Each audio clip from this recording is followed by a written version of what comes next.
Hi friends, welcome back to our channel PSR. Good morning friends. ఈ వీడియోలో మనం కలకాడ మార్కెట్లో ఈరోజు టమాటా ధరలు ఎంత పడుతున్నాయో తెలుసుకుందాము.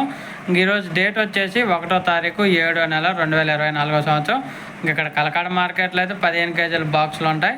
ఈరోజు ధరలు చూసుకుంటే 50 రూపాయల నుంచి 470 రూపాయల దాకా కొనసాగుతుంది. టాప్ ధర 50 రూపీస్ టు 470 రూపీస్ దాకా కొనసాగుతుంది. టాప్ ధర 15 కేజీల బాక్సు కలకాడ మార్కెట్లో. యావరేజ్గా ఎక్కువగా పడుతున్న ధరలు వచ్చేసి 200 రూపాయల నుంచి 400 రూపాయల దాకా అయితే యావరేజ్ ధరలు అయితే పడుతున్నాయి కలకాడ మార్కెట్లో. ఈరోజు అయితే కలకాడ మార్కెట్లో అయితే ధర అనేది తగ్గిందని చెప్పుకోవాలి. నిన్న మొన్నటి మీద పోల్చుకుంటే ఈరోజు స్టాక్ అనేది ఎక్కువగా రావటం వల్ల రేట్ అనేది తగ్గింది. ప్రతి ఒక్క మార్కెట్లో స్టాక్ అనేది ఎక్కువగా వస్తుంది. అటు ఉదయం మదనపల్లి మార్కెట్లో కూడా స్టాక్ ఎక్కువ వచ్చింది. కోలార్ మార్కెట్లో లైట్గా పెరిగింది అంతే స్టాకు. ఓకే ఫ్రెండ్స్, వీడియో నచ్చితే లైక్ చేయండి, షేర్ చేయండి, కామెంట్ పెట్టండి.